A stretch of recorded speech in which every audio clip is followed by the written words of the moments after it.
Mis saludos, estimados estudiantes. El día de hoy vamos a tratar sobre el control de los pisos verticales en el Tahuantinsuyo y el abastecimiento de diversidad de productos para el aseguramiento de la alimentación en tiempos de desastres. Situación significativa. Estimados estudiantes, hemos observado una serie de problemas por parte de la población peruana, especialmente en las ciudades de la costa, por la falta de responsabilidad de los pobladores al no guardar el distanciamiento social, pero en gran medida se debe a que muchos no tienen la economía para comprar productos para 15 días o una semana, y en otros casos es debido a que no cuentan con una refrigeradora tan necesario para el mundo actual. Pero si revisamos un poco el pasado de una de las culturas más organizadas e importantes del mundo y de nuestro Perú, es decir, los incas, podremos descubrir que no había desastre alguno que afectara la alimentación de su población y pereciera de hambre o desnutrición, según datos de diferentes investigadores. Esto debido a las técnicas y sistemas que sin necesidad de grandes tecnologías, solo con el uso de la sabiduría del hombre y el contacto con su medio y naturaleza, se lograron resolver problemas que hoy en día, con abundante conocimiento, no se puede mitigar el hambre y las enfermedades. Entonces, ¿de qué manera podemos adoptar prácticas de supervivencia y alimentación saludable en nuestro medio frente a la pandemia?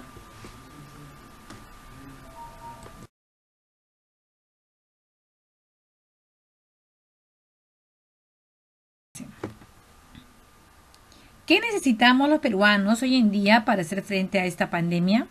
La crisis de salud que en la actualidad estamos viviendo, no solo los peruanos, sino todos los habitantes del mundo, es muy grave, pero según los científicos y profesionales de la salud, nos invocan a tener presente una serie de acciones como es el de lavarnos las manos constantemente.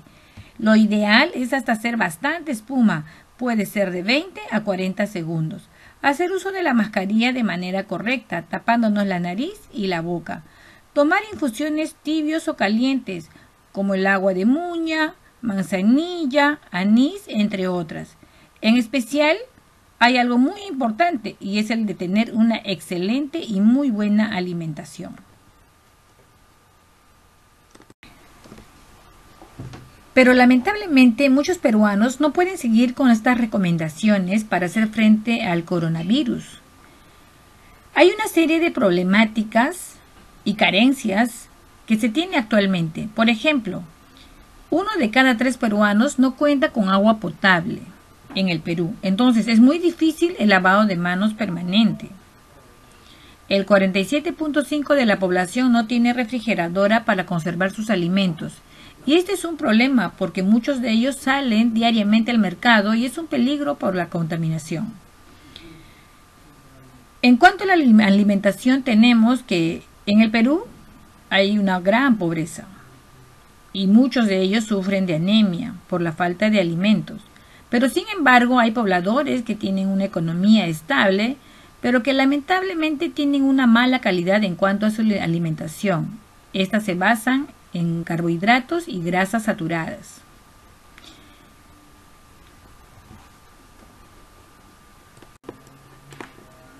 Bueno, como hemos visto en la diapositiva anterior, un sector de la población peruana tiene que hacer frente a esta pandemia, a esta crisis de salud, con los pocos recursos que tienen.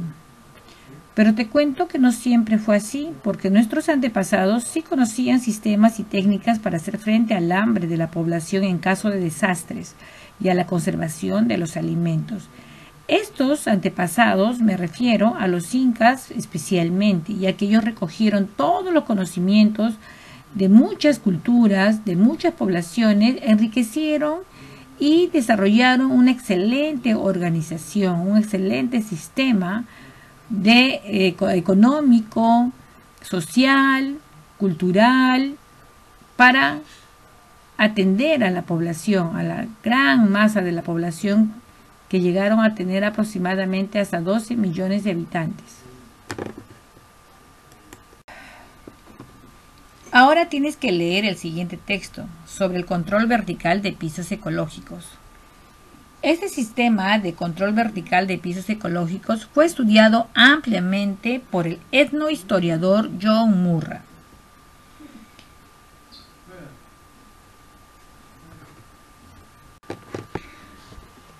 Luego de realizada la lectura sobre el control vertical de los pisos ecológicos, voy a pasar a explicar en qué consiste. Si nos fijamos la imagen en la diapositiva, vamos a identificar un óvalo de color amarillo en la región de la costa denominada etnia 1. La etnia 1 viene a ser un conjunto de pobladores o de familias llamadas ayllus. Estas familias o etnias tienen un origen común, tienen una raza y una costumbre determinada. Así como esta etnia, había en el Tahuantinsuyo, en la época de los incas, muchas otras. Pero solamente nos vamos a concentrar a manera de ejemplo en la etnia número 1. Esta etnia número 1 se encuentra en la zona costera. Entonces, los pobladores de esta zona aprovechaban el mar para poder extraer peces, para poder extraer mariscos y el guano de las islas. Este guano de las islas iba a servir para fertilizar los suelos, ¿no? Y desarrollar la agricultura. Y de la agricultura van a tener, por ejemplo, la producción de calabaza, de payares, de frijoles, etc. Pero la pregunta sería, ¿esta etnia número 1 podría vivir solamente de peces, payares y frijoles todo el tiempo? Definitivamente que no. Entonces, la etnia número 1, que va a ser la zona nuclear, donde que se concentra la mayor cantidad de población de esta etnia y que se encuentra en la costa, no podía alimentarse solamente de peces, ni de mariscos o solamente de payares y frijoles. Entonces, ¿qué hicieron los incas para garantizar y enriquecer la alimentación y el desarrollo de su población? Ellos establecerán, ¿no?, una serie de sistemas y técnicas que van a ir absorbiendo de diferentes culturas a medida que iban conquistando, de un aprovechamiento del territorio, de sus diferentes pisos ecológicos, de los diferentes tipos de productos de acuerdo al clima. Entonces, satisfacer a la etnia número 1 de todos esos alimentos o productos provenientes de diferentes lugares a pesar de su lejanía. Entonces, ¿cómo se iba a controlar esto? O sea, ¿cómo, de qué manera la etnia número 1, de qué manera podía abastecerse? Entonces, iba a ser a través, ¿no?, de la colonización. En el Tahuantinsuyo existía una serie de pobladores, ¿no?, pertenecientes a cada etnia, llamados mitimaes.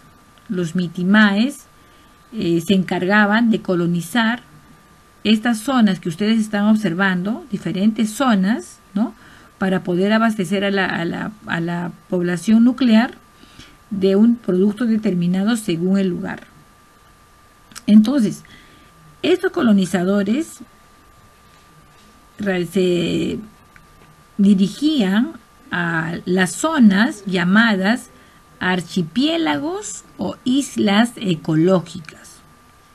Un archipiélago o isla ecológica era una zona, era un lugar determinado, en una zona determinada, donde producía, de acuerdo al clima y al relieve, un producto que tenía que satisfacer ya sea a la alimentación, al vestido o al ritual o a la medicina, ¿no?, de esa población nuclear, que era la etnia número 1. Entonces, por ejemplo, la etnia número 1 va a tener un archipiélago o isla ecológica en los valles templados, es decir, en los valles de la región quechua, en lugares donde se va a cultivar, por ejemplo, el maíz y el algodón.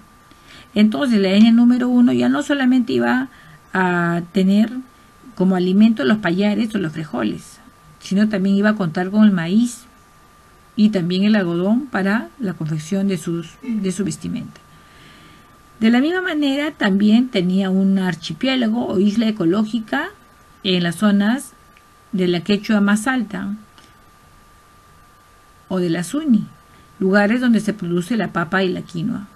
De la misma forma, también presentaban islas o archipiélagos ecológicos en las zonas planas y altas, ¿no?, de la región andina a más de 4.000 metros, que vienen a ser las mesetas, lugares donde se produce o donde se desarrolla la ganadería de llamas y alpacas, hasta el día de hoy.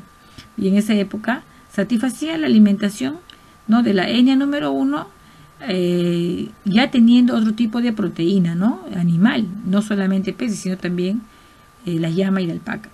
Y de la misma forma también tenemos archipiélagos en la selva o islas ecológicas en la selva, lugares donde se produce, por ejemplo, la selva alta, la coca y la yuca.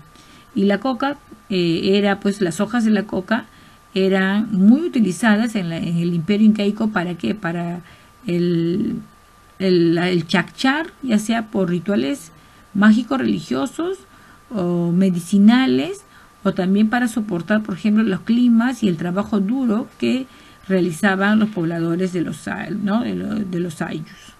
Entonces, de esta manera se controlaban, ¿no?, los diferentes lugares donde se encontraban las islas o archipiélagos a través de los mitimaes, y se desarrollaba pues una producción agrícola ganadera sostenible, ¿no? Entonces, y esto garantizaba no solamente la alimentación, sino también garantizaba el poder guardar en las llamadas colcas los productos para, en caso de posibles fenómenos y desastres naturales, como por ejemplo las sequías, las inundaciones, los huaicos, el fenómeno del Niño, entre otros. Sí. Bueno, en las diapositivas anteriores vimos como problemática, ¿no?, que muchos pobladores del Perú no tienen refrigeradora. Es entonces que no pueden conservar sus alimentos, específicamente ahora en plena pandemia. Entonces muchos de ellos salen a los mercados diariamente a comprar sus productos, ya que no pueden conservarlos. Pero en la época incaica y preinca, ¿no?, porque esto viene desde la época preinca y que fue asimilada por los incas, y se desarrollaron grandes técnicas de conservación, es una alternativa, estudiantes, para hacer frente a esta pandemia y a futuros situaciones que pueden presentarse. Por ejemplo, en la época incaica, la tecnología de la conservación llegó a un punto muy importante. Entonces ellos utilizaban, por ejemplo, la técnica de la deshidratación. Con la papa y la carne y otros productos. Alimentos que podían durar muchísimo tiempo, ¿no?, y hacer frente, lógicamente, a los desastres naturales, a las hambrunas, etc. Por ejemplo, la técnica de la cocción a carbón, ¿no?, donde se desarrollaba el aichacanca, o también conocido como la carne asada. También el tostado. El tostado también es una técnica realizada, todos nosotros conocemos la canchita salada. Y la canchita salada, por ejemplo, es una técnica desarrollada por la época incaica, en la época incaica y preinca, y que todavía en la actualidad lo podemos usar, ¿no?, lo podemos utilizar. Y finalmente la técnica de la reducción a harinas. Por ejemplo, la quinoa, la kiwicha, el maíz, etcétera, era reducido a harina, y con estas harinas se preparaban los alimentos. Por ejemplo, las diversas sopas, ¿no?, o laguas, como se llama en el sur del Perú. Es importante que realice la lectura de este texto que trata sobre el chuño, una propuesta milenaria para salvar de la hambruna en tiempo de desastre. Luego de leer, tienes que observar el video y también valorar sobre la importancia de la alimentación o de los tipos de alimento que tiene el Perú y que vienen desde épocas pasadas, preincas e incas, y que pueden ser una alternativa para la alimentación y la conservación hoy en día.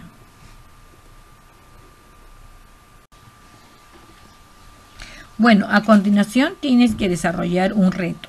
Y este consiste en que ustedes tienen que investigar qué otras técnicas de conservación desarrollaron los incas y que en la actualidad existen para la elaboración de los alimentos. Imagina que no cuentas con un refrigerador y en compañía de tus padres o abuelos realiza una lista de compras para la semana de productos variados con la finalidad de quedarte en casa y así evitar los contagios.